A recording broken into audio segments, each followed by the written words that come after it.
সংসার জীবনে এসে বুঝে গেছি যে পুরুষের থেকেও নারী এক ধাপ এগিয়ে কষ্ট করে। কেননা পুরুষ হয়তো বাহিরে অনেক বেশি কষ্ট করে, কিন্তু নারী সংসার জীবনে যেইটুকু কষ্ট করে বা যেইটুকু স্যাক্রিফাইস করে পুরুষ হয়তো তার এক ধাপও করে না।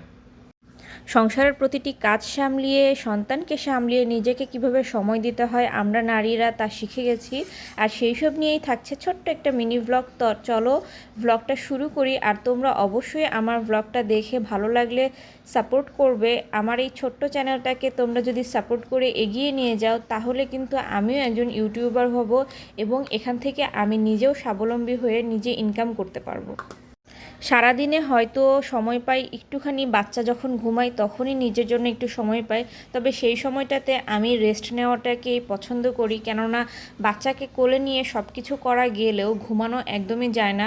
আমার বাচ্চার পাশে যদি আমি বেশ কিছুক্ষণ শুয়ে রেস্ট নেই তাহলেই আমার ভালো লাগে। তবে ও যখন জেগে থাকে তখন যদি আমি শুইতে যাই তাহলে দেখবা আমার পিঠের উপর উঠে থাকে, আমার শরীরের উপর উঠে জাম্প করে বারবার, যার কারণে আমার রেস্ট একদমই হয় না। এই জন্য আমি যেটা করি, যখন সে ঘুমিয়ে যায় তখন তার পাশে আমিও শুয়ে ঘুমিয়ে থাকি এবং ওইটাই আমার রেস্ট নেওয়ার মূল টাইম। ছোট বাচ্চা নিয়ে তোমরা কে কিভাবে সংসার সামলাচ্ছ এবং তার সাথে নিজেকে সময় দিচ্ছ তা আমার সাথে শেয়ার করতে পারো। আর আমার তো দেখতেই পাচ্ছ লং হেয়ার, এই লং হেয়ারটা সামলাতেও আমার বেশ অনেকটা টাইম লেগে যায়। আর এখন তো হেয়ারের তেমন একটা যত্নই নিতে পারি না, কেননা একটা ছোট বাচ্চা পালতে গেলে যে জীবনে কতটা স্ট্রেস চলে আসে, হরমোনাল অনেকগুলো প্রবলেম চলে আসে, যার কারণে নিজের এত বেশি যত্ন নেওয়া হয় না। তবে এখন চেষ্টা করছি নিজের একটু একটু যত্ন নেওয়ার, কেননা এখন বাচ্চাটা বেশ ভালোই বড় হয়েছে এবং কথা বললে সে বুঝতে পারে। এই যে এখন তাকে বলছিলাম মা একটু ক্যামেরার সামনে থেকে সরে যাও, তখন কিন্তু সে সুন্দর করে ক্যামেরার সামনে থেকে সরে গেছে। আর ঘুম থেকে উঠে তো দেখলাই আমি এক কাপ চা নিয়ে বারান্দায় চলে গিয়েছিলাম এবং বারান্দার গাছগুলো তোমাদেরকে দেখাই দিলাম। আর সেটা কিন্তু ছিল গ্রিন টি। গ্রিন টি খেতে আমার বেশ ভালোই লাগে। এখন আর চিনিযুক্ত কিছুই খাই না, কেননা বাচ্চা হওয়ার পর থেকে আমার একটু ওয়েটটা বেড়ে গেছে।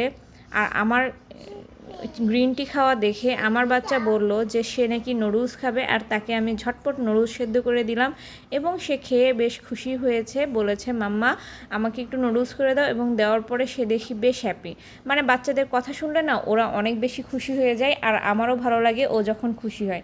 তার সাথে আমিও একটু খেয়ে নিচ্ছিলাম।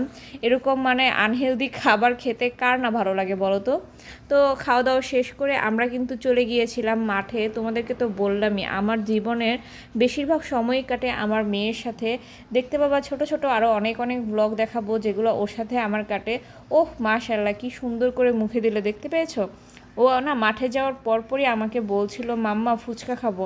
আমাদের বাংলাদেশে কিন্তু ফুচকা খুবই মজার হয় এবং ওই ছোটো ফুচকাগুলো খুবই পপুলার, রাস্তাঘাটে সব জায়গায় পাওয়া যায় এবং সবার হাতেরটা মজা হয় না, কিন্তু যাদেরটা মজা হয় তাদেরটা অসম্ভব মজা হয়।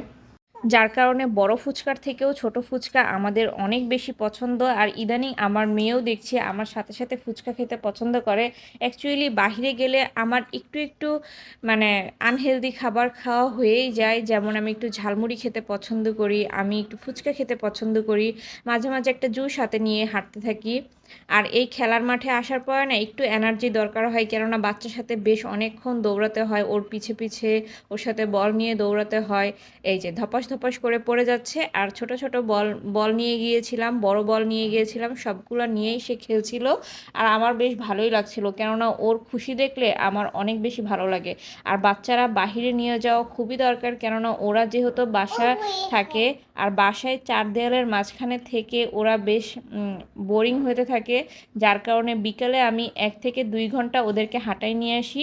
আর ওকে হাঁটাই নিয়ে আসলে ও অনেক বেশি হ্যাপি থাকে, আর ওর শরীরে যে ক্লান্তিটা চলে আসে এই জন্য রাতের ঘুমটাও কিন্তু ভালো হয়। যে মাঠটা খেলতে দেখতে পাচ্ছ সেই মাঠটা আমার কলেজ মাঠ। এই কলেজে আমিও পড়াশোনা করেছি, আর এখানে বাচ্চারা এখন বিকালে অনেক খেলতে যায়। আর খেলতে গেলে বাচ্চারা অনেক খুশি হয়, তা দেখে আমরা মায়েরাও খুশি হয়। তো আজকের ব্লগটা এই পর্যন্তই।